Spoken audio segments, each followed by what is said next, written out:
जिस तरीके से हमारे युवाओं को ही टारगेट किया जा रहा है इन पाश्चात्य संस्कृतियों के माध्यम से, ड्रग्स, अफीम, शराब, सिगरेट, अश्लीलता, पोर्नोग्राफी, इन तमाम बातों के बीच में युवाओं का दिमाग जो दिनों दिन कमजोर होता जा रहा है, इससे नहीं कौन बचाएगा? इससे मुसलमानों को किसने बचाया? मुसलमानों को किसने बचाया? इससे ये बताइए। मुसलमानों को उनके मदरसों ने बचाया, उनके मौलवियों ने बचाया, उनके धर्म गुरुओं ने, उनकी तबलीगी जमात ने बचाया। तबलीगी जमात समझते हैं आप? तबलीगी जमात एक बहुत बड़ा सिस्टम है जो हमारे निजामुद्दीन से चलता, पूरी दुनिया में फैला हुआ है। उस तबलीगी जमात ने इस्लाम को बहुत मजबूत किया। उनके धर्म प्रचारक गली गली में घूमते हैं, लोगों को इस्लाम की तरफ पकड़ कर लाते हैं, लोगों को नशे से दूर करते हैं। हालांकि ऐसे सवाल का जवाब मैं अक्सर देता नहीं हूँ, क्योंकि मेरा फन जो है वो इस्लाम और दिगर मज़ाक, क्योंकि आखिरी सवाल और खवातीन की तरफ से है, लोग ये नहीं कहना चाहते खवातीन के सवालात का जवाब मैं नहीं दे रहा हूँ।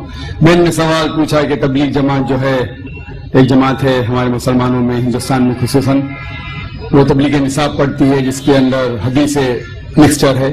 आप बिल्कुल सही फरमाते हैं कि तबलीग निसाब या फज़ाइल अमाल जिसे कहते हैं, उसके अंदर एक किताब है जो मौलाना ज़करिया साहब ने लिखी थी, उसके अंदर मिक्सचर है, सही हदीस भी है, ज़ईफ भी है, मौज़ू भी है, कहानी किस्सा भी है। तो उसे सारे हदीस को मानना और सारे हदीस पे अमल करना सही नहीं। हमें अमल करना चाहिए सही हदीस पे। सही हदीस हमारी हुज्जत है। इनके लिए अगर आप ज़ईफ हदीस जानना चाहते हैं या ज़ईफ हदीस दूसरे हदीसों से मिलकर सही हो जाती है, वो ठीक है, लेकिन बाकी मौजू हदीस या ज़ईफ हदीस को हुज्जत कायम करना ये इस्लाम की शरीयत के हिसाब से सही नहीं। हमें अमल करना चाहिए कुरान और सही हदीस पे। इनके लिए अगर आप जानना चाहते हैं तो अलग बात है। तो ये इसीलिए ये अफसोस की बात है, कुछ मुसलमान ऐसी किताबों जैसे तबलीग निसाब हो उसको कुरान से ज्यादा अहमियत देते हैं, जो गलत है। हमें कुरान पे अमल करना चाहिए और सही हदीस की किताब जैसे मैंने कहा सही बुखारी है, सही मुस्लिम है, इनके सारे हदीस माशाअल्लाह आपको मुहद्दिस होने की जरूरत ही नहीं, सारे हदीस सही है। फिर आप जा सकते हैं सुन्नन अबू दाऊद, तिरमिज़ी, इब्न माजा, सुन्नन नसाई, ऐसे किताबें हैं जिनसे इंशाअल्लाह इनमें अक्सरियत हदीसें सही है, सारे नहीं तो बाकी किताबों से। तो इनका मुताला करें तो उम्मीद है कि आपके इल्म में इजाफा और होगा। वो जो लोग कंपैरेटिव रिलीजन के हैं और तहकीक करने की वजह से कुछ बाकी किताब पढ़ना चाहते हैं तो उसमें कोई हर्ज नहीं है। और जो सवाल था कि 40 दिन, ऐसा कोई मैं कुरान मजीद की कोई आयत नहीं जानता हूं जिसमें लिखा हुआ है कि 40 दिन के लिए आप किधर जाओ, या कोई सही हदीस में नहीं जानता हूं जिसमें लिखा हुआ है कि 40 दिन के लिए आप काम छोड़ के कुछ जाना चाहिए, या गश्त होता है हफ्ते में एक बार, महीने में कम से कम 2 बार, साल में कम से कम 3 दिन, जिंदगी में कम से कम साल में 40 दिन, महीने में 3 दिन, जिंदगी में कम से कम 1 बार 4 महीने। ये सब चीज कुछ कुरान से हदीस से साबित नहीं है, कुरान से हदीस साबित नहीं। लेकिन हमें हमारे मुसलमान भाइयों से प्रेम से पेश आना चाहिए। अफसोस की बात है कि हमारे मुसलमान भाइयों में इत्तेहाद नहीं है। उसकी वजह है कि कम इल्म की वजह से हमें इनसे प्यार से पेश आना चाहिए, हिकमत से पेश आना चाहिए और कुरान हदीस की दावत देना चाहिए, इस्लाह करना चाहिए हमारे भाइयों की। ये कहना कि आप गलत है और शिद्दत के साथ उनकी मुखालिफत नहीं करना चाहिए। प्यार और हिकमत के साथ, जिस तरीके से मैं कहता हूं ताला बहनों बहनों को मुसलमान के लिए भी काम कर सकते हैं, और हम इस बात की तरफ जहां पर हमें यकसा है, क्या यकसा है? कुरान है, सही हदीस है, यकसा है, उसके ऊपर अमल करो। तो अफसोस की बात है कि हम हिकमत का इस्तेमाल नहीं करते, इसीलिए तफर्रुक है। मैंने एक तकरीर दी थी चेन्नई में जनवरी के महीने में, यूनिटी इन मुस्लिम उम्मा, इस्लाम की उम्मत में इत्तेहाद, और ये तकरीर अंग्रेजी में है जिसमें मैंने फॉर्मूला दिया है किस तरीके से कुरान और सही हदीस के ऊपर अमल करेंगे। तो अस्सलाम वालेकुम, मैं इमरान शाहबाज से हूं और मैं इंजीनियरिंग स्टूडेंट हूं। डॉक्टर साहब, हर मुसलमान कुरान और हदीस पे अमल करता है, लेकिन मुसलमान नाम के अलावा हमें दूसरा लेवल लगाना चाहिए, जैसे कि तबलीग जमात, अहले हदीस या सुन्नी जमात। क्योंकि आज का प्रोग्राम का जो पॉम्पलेट लगा था कॉलेज में, मेरे नॉन मुस्लिम फ्रेंड्स पूछे थे कि अहले हदीस क्या है। तो भाई साहब का सवाल है کہ ہم مسلمان اپنے آپ کو مسلم کہنا چاہیے، وہ مانتے ہیں، لیکن کوئی جماعت دینا، آرگنائزیشن صحیح ہے کہ یہ جائز ہے؟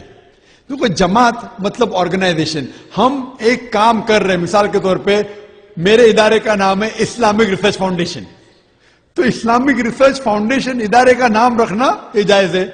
جمعیت الاہل حدیث ایک ادارے کا نام ہے، تو ادارے کے حساب سے جائز ہے، لیکن اگر کہوں گا کہ یہ جمعیت الاہل حدیث والے ہی جنت میں جائیں گے، یا IRF والے، میں اسلامک ریسرچ فاؤنڈیشن سے تعلق رکھتا ہوں، آپ اسلامک ریسرچ فاؤنڈیشن سے تعلق رکھیں گے تو ہی جنت میں جائیں گے، تو پرابلم ہے۔ تو اسلامک ریسرچ فاؤنڈیشن ادارے کا نام رکھنا جائز ہے۔ جمعیت الاہل حدیث یہ ایسی جمعیت ہے جو قرآن اور حدیث، صحیح حدیث پہ عمل کرتی ہے، اچھی بات ہے۔ تبلیغ جماعت جو تبلیغ کرتے، میں بھی تبلیغ کرتا ہوں، تو نام دینا اعتراض نہیں، اگر کوئی آرگنائزیشن کا نام دینا ہے یہ اجازت ہے، لیکن دین میں بٹوارا کرنے کے لیے نہیں۔ یہ ادارے مثال کے طور پہ کمپنی کے نام ہوتے، کئی کمپنی ہے، تو کمپنی کا نام دیتے دین میں بٹوارا کرنے کے لیے نہیں، کام کرنے کے لیے۔ مثال کے طور پہ تبلیغ جماعت، تبلیغ صحیح مطلب ہے غیر مسلمانوں کو اسلام کی طرف بلانا، تو میں تکلیف کر رہا ہوں، اصل میں تو میں تبلیغ ہوں، میں مبلغ ہوں۔ تبلیغ جماعت کا نام ہونا چاہیے اصلاح جماعت، وہ غیر مسلم کی طرف تھوڑی جاتی ہے، وہ تو مسلم کی طرف جاتی ہے۔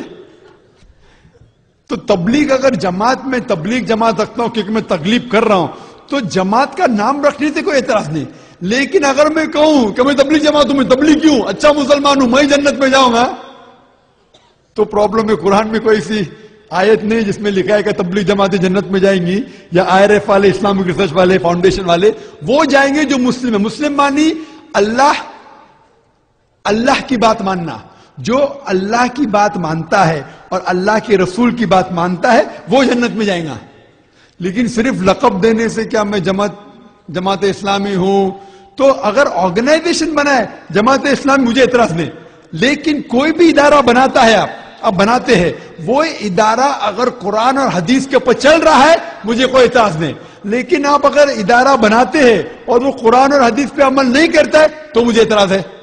تو کوئی بھی آپ اگر آرگنائزیشن کو اس کے ساتھ جڑنا چاہتے ہیں مجھے کوئی اعتراض نہیں، صرف اتنی تحقیق کرو کہ وہ ادارہ قرآن اور صحیح حدیث پہ عمل کر رہا ہے کہ نہیں۔ ہر انسان کہتا ہے میں قرآن اور حدیث پہ عمل کرتا ہوں، ہر مسلم، تحقیق کرے تو پتا چلتا ہے کون سی حدیث ضعیف ہے، موضوع ہے۔ تو آپ اگر ادارے سے جڑنے کے پہلے اتنا تحقیق کرو کہ یہ ادارہ قرآن اور صحیح حدیث پہ عمل کر رہا ہے، چاہے وہ IRF ہو، اسلامک ریسرچ فاؤنڈیشن ہو، چاہے جمعیت الاہل حدیث ہو، یا جماعت اسلامی ہو، تبلیغ جماعت ہو، آپ اتنی تحقیق کرو کہ یہ ادارہ جو بھی چیز اسلام کے بارے میں کہہ رہا ہے کیا وہ قرآن کے حساب سے کہہ رہا ہے، کیا وہ صحیح حدیث سے ثابت کر سکتا ہے، اس ادارے سے جڑنے سے کوئی ممانعت نہیں ہے۔ لیکن اگر وہ ادارہ قرآن اور حدیث پہ عمل نہیں کر رہا ہے تو اس ادارے سے بچو۔ تو ادارہ بنانے کوئی حرام نہیں، لیکن اسلام میں فرقے مت بناؤ۔ تو جماعت کام کے سلسلے میں کوئی آپ آرگنائزیشن بناتے اس کے لیے کوئی ممانعت نہیں ہے، لیکن دین میں فرقے مت بناؤ۔ ہوپ دان